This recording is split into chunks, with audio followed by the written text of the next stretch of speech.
So, welcome to yet another session of IKS, Indian Knowledge System. And today we are going to discuss the history of Ayurveda, a very interesting aspect of Indian knowledge system. We all know that Ayur implies life and Ved, wisdom. So, Ayurveda is thought of as an Upaved of Atharva Ved.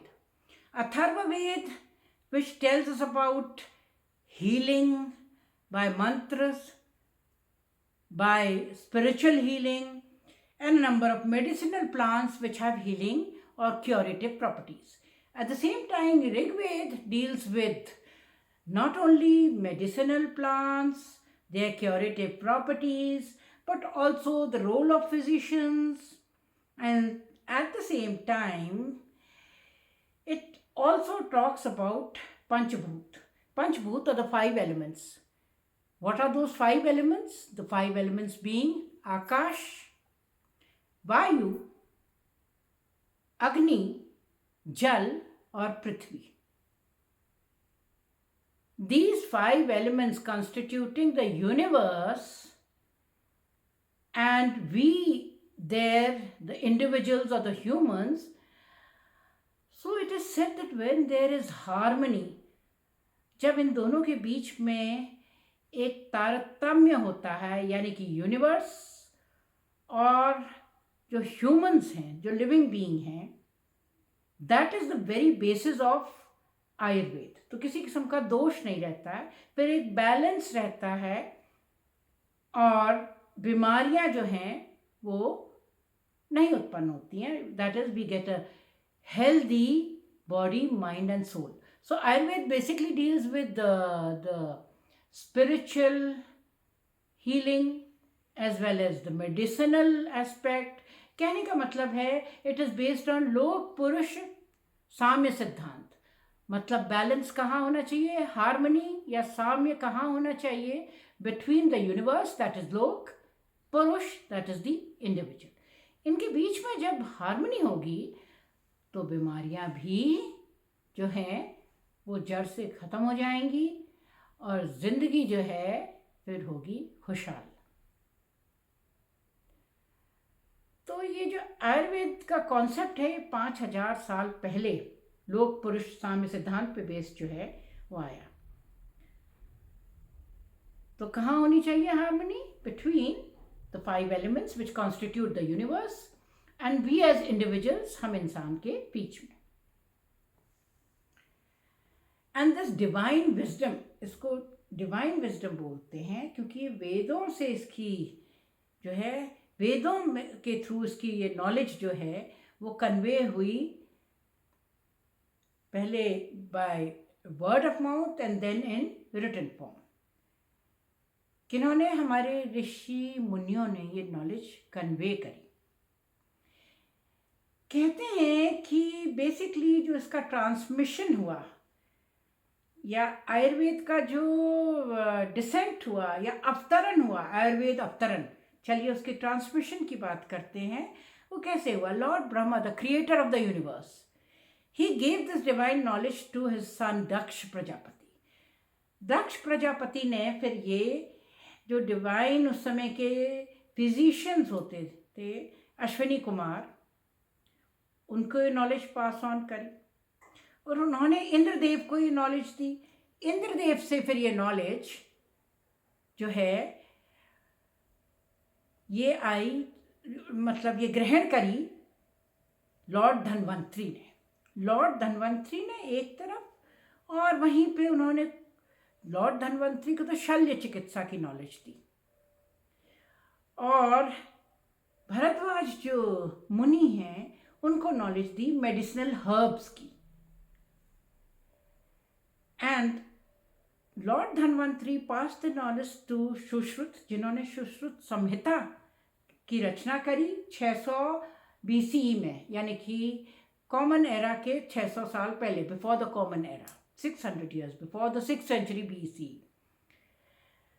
और भरद्वाज मुनि की knowledge जो है वो the great thinker, philosopher and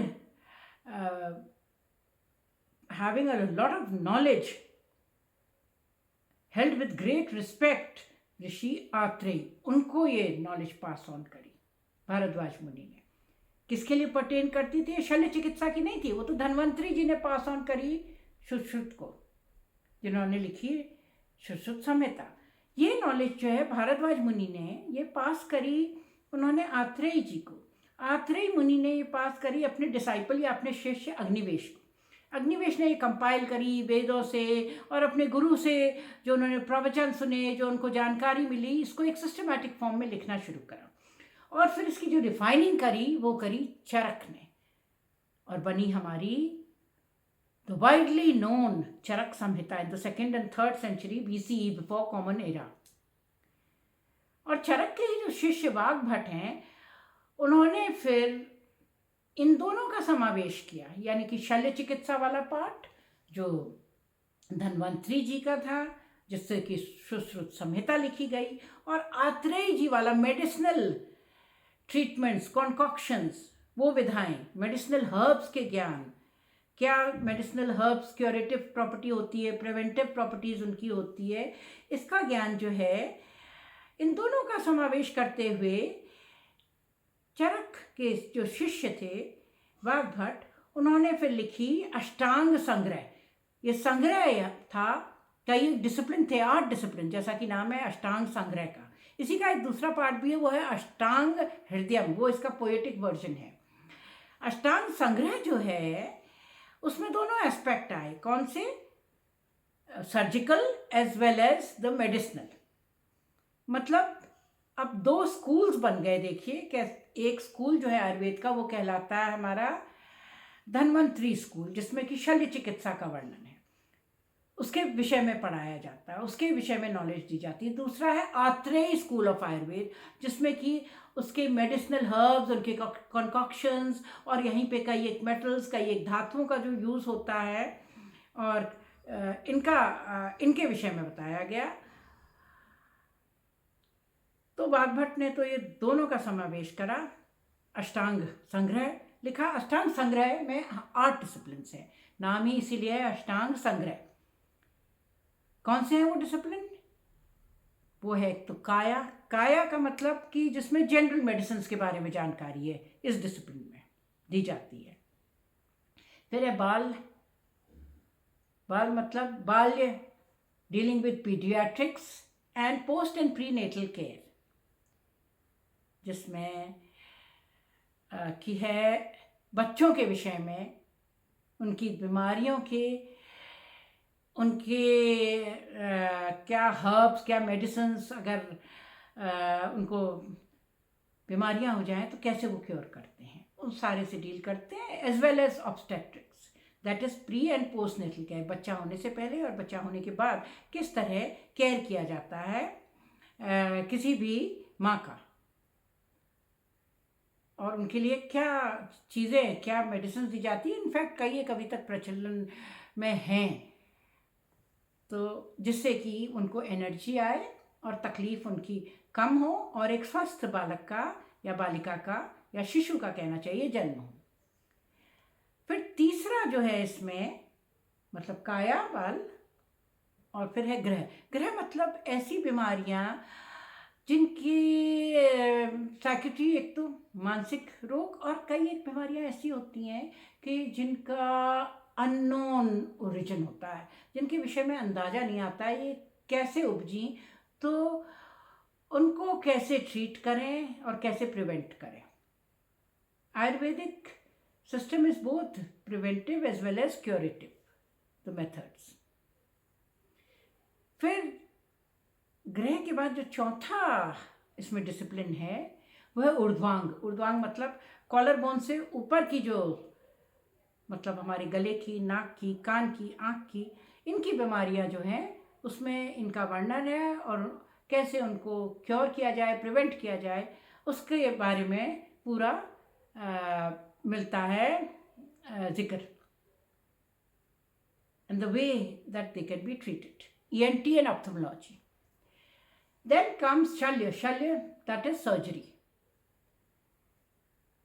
फिर आता है जो इसके बाद छठा डिसिप्लिन इसका वो है दमश्क। दमश्क जो है basically deals with all those ailments which arise due to toxins. They can be toxins of the environment or they can be poisonous substances. जहरीले पदार्थ से या जहर कहीं किसी इंसान के अंदर पहुंच जाए तो उनसे कैसे डील करते हैं, उनका क्योर किस तरह से करते हैं, कौन से मेडिसिनल हर्ब्स हैं, कौन से कॉन्कॉक्शंस हैं जो उसमें यूज़ किए जाएं। उसके बाद 7वां जो डिसिप्लिन है वो जरा मतलब जेरियाट्रिक्स, वृद्धावस्था में होने वाली तमाम जो बीमारियां हैं, और साथ ही में immunology, how to build up your immune system and prevent diseases. And the 8th discipline is vrishya. Vrishya deals with basically the science of vigour, कि कैसे नरिशिंग और स्ट्रेंथ ये आए। तो ये 8 डिसिप्लिन अष्टांग शास्त्र में कवर हो जाते हैं जो कि वाग्भट ने लिखी। और अष्टांग हृदय जो है वो इसका पोएटिक वर्जन है।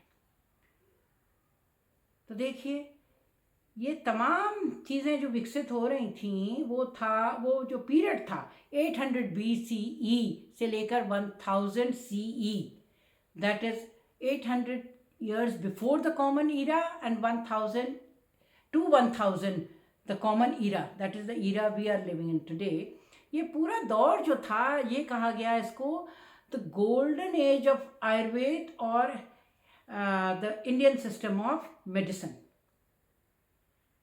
और पास ऑन कैसे हुआ? वेदों से। वेदों में, क्योंकि आयुर्वेद खुद ही क्या माना जाता है उसको, उपवेद। किसका? अथर्ववेद का। तो अथर्ववेद जिसमें कि स्पिरिचुअल हीलिंग की बात है, जिसमें की बात है हीलिंग थ्रू मंत्रोच्चारण से, स्पिरिचुअल मेथड से कैसे हम अपनी हीलिंग करें। और साथ में Rigveda which mentions the role of physicians in curing and preventing diseases, as well as about a number of hundreds and hundreds of medicinal plants and herbs. And besides that, about पंचभूत। हम ये अगले session में देखेंगे। पंचभूत सिद्धांत बहुत important है, ये पंचमहाभूत।